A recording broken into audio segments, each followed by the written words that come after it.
Assalamualaikum warahmatullahi wabarakatuh. Perkenalkan, nama saya Muhammad Revandra Radenanjaya dari Departemen Teknik Mesin angkatan tahun 2022 dari kelas SKE 02. Jadi pada video perdana ini saya pengen mereview aja apa yang telah saya pelajari tadi di kelas Padai, di kelas SKE. Jadi intinya yang saya dapat tadi di kelas tuh pada itu sedikit menjelaskan tentang eh, uh, problem solving framework yang bernama DAI 5. Sebelumnya juga udah sempat diberitahu di pelajaran-pelajaran sebelumnya di metode numerik ataupun di mekanika fluida. Cuma ini lebih ke mereview sama ada beberapa tambahan sedikit dari penjelasan yang sudah dijelaskan sebelumnya. Jadi kenapa harus pakai DAI 5? Ini dimulai dari pertanyaan what and why. Soalnya problem itu, misalnya di sini kita punya problem satu dan 2 itu pasti memiliki banyak turunan yang ujung-ujungnya tuh pasti berasal dari si kita sendiri self atau human, di mana human itu terdiri dari disusun oleh kesadaran atau consciousness. Jadi kenapa DAI 5 ini digunakan tuh soalnya DAI 5 ini memacu kita untuk mengerjakan atau menyelesaikan suatu masalah ini secara dengan penuh kesadaran atau secara full conscious. Jadi kita tuh diperlakukan kayak tadi pada bilang kita tuh harus berlaku sebagai subjek, jangan mau menjadi objek. Kalau menjadi objek tuh berarti kita kan cuma disuruh untuk melakukan sesuatu, tapi kalau subjek kita yang mengendalikan diri kita untuk mempelajari atau menyelesaikan suatu masalah, bukan masalah tersebut yang menuntut kita buat diselesaikan. Maksudnya kita jadikan objek oleh dari si problem tersebut. Itu nggak baik soalnya tentunya kita pasti ngerjainnya nggak bakal maksimal. Beda kalau kita yang jadi subjek karena kita memang udah diniatkan untuk menyelesaikan itu masalah, otomatis kita pasti jadi full conscious buat nyelesain itu masalah. Nah, kemudian how DAI 5 work atau DAI 5 itu DAI itu ternyata sekarang sudah ada kepanjangannya yaitu Deep of Awareness of I atau Human untuk I pertamanya. Nah, DAI 5 ini terdiri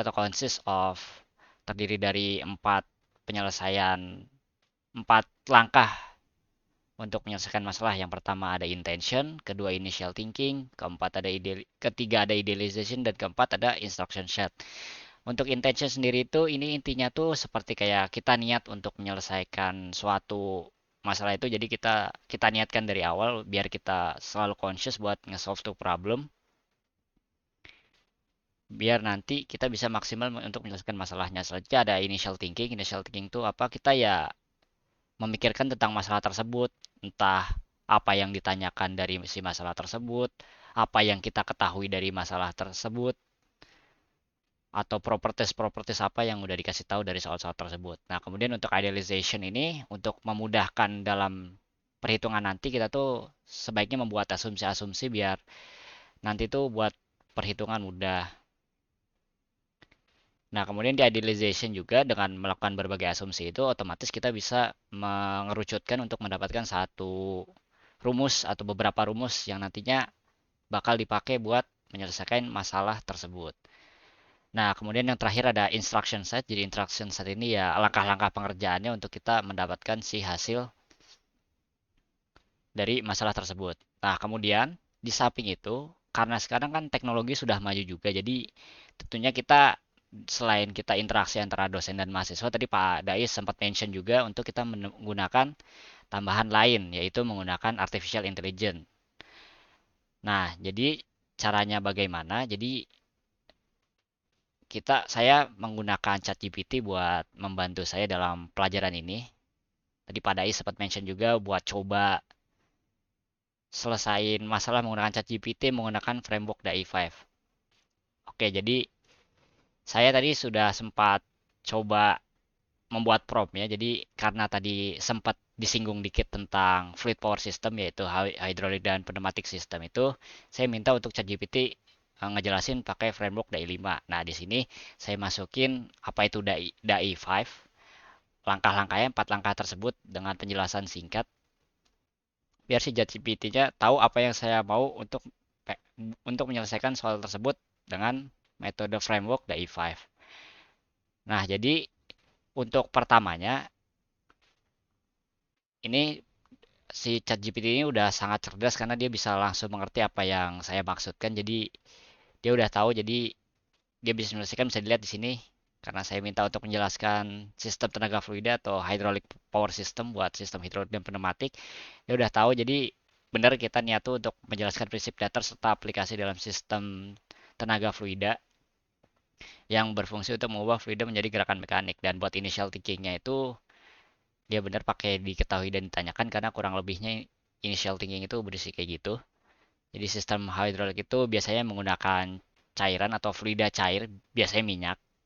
Kalau sedangkan sistem pneumatik itu menggunakan udara atau fluida yang bisa dikompresi. Nah, prinsip kedua ini tuh mengendalikan tekanan untuk menghasilkan gerakan. Terus yang ditanyakan tuh apa perbedaan utama dan bagaimana cara bekerjanya. Nah, kemudian untuk idealization-nya, sistem hidrolik ini bekerja untuk tekanan tinggi. Kemudian kalau untuk mekanik adalah buat yang tekanannya nggak terlalu tinggi. Tapi kedua sistem ini berfungsi berdasarkan hukum Pascal dan prinsip dasar dinamika fluida. Rumusnya juga ini sama, bisa dirumuskan dengan tekanan sama dengan F, pressure, gaya atau per alas luas permukaannya. Untuk instructionnya, ini sistem hidrolik misalnya menghitung gaya oleh silinder, atau ini contoh penerapannya berdasarkan luas bidang fluida. Kalau pneumatik mirip-mirip aja. Nah, karena ini kan masih simpel banget, saya coba tanya lagi buat ngejelasin lebih detailnya. Nah, ini kita dapat lebih detailnya ini karena saya tanya untuk pengertian contoh aplikasi rumus fungsi menggunakan sama framework yang sama, itu DAI5. Nah, kalau sekarang udah lebih jelas, intentionnya itu sama persis. Ini bisa dilihat di sini. Kemudian buat initial thinkingnya dia lebih bisa lebih ngejelasin kalau tadi yang saya kurang yakin atau kurang lengkap penjelasannya.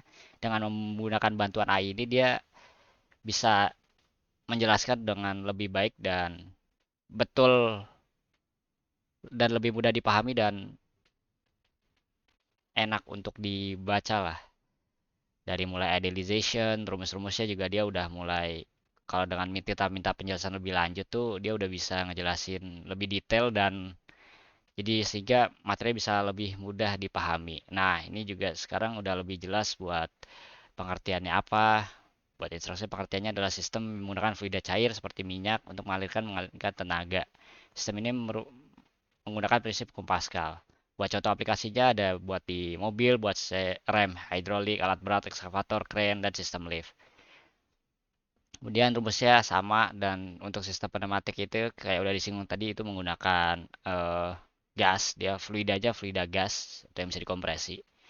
Buat aplikasinya ini ada peralatan di pabrik, buat alat-alat di pabrik atau sistem gerakan dalam medis, yang intinya bukan yang tekanan-tekanan yang berat-berat banget, karena itu biasanya kalau yang tekanan butuh tinggi sekali itu menggunakan sistem hidrolik kayak yang tadi udah dimention pada di kelas.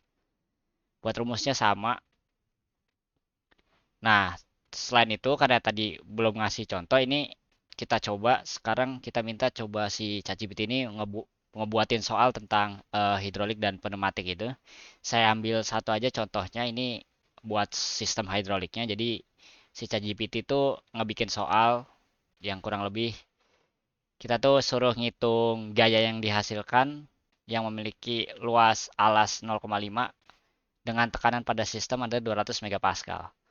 Nah, karena menggunakan framework dari 5, jadi sama ini intention. Kita need menyelesaikan soal ini dengan menggunakan prinsip sistem hidrolik, yaitu Pascal, dan menentukan gaya yang dihasilkan oleh piston nomor 2.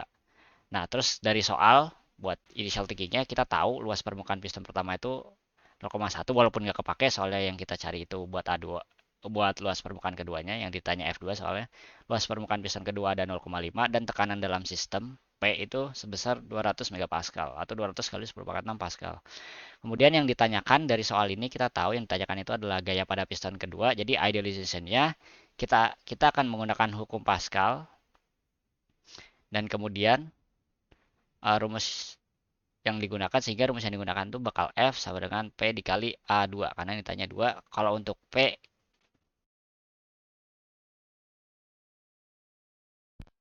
ini sama di seluruh area. Jadi kita langsung masukkan saja sehingga nanti kita bisa dapat Hasilnya yaitu sebesar 100 meganewton untuk gaya yang dihasilkan di piston kedua. Mungkin seperti itu saja buat pendahuluan dari metode DAI 5 ini dan beberapa contoh penerapan penggunaan auxiliaries dari artificial intelligence itu sendiri.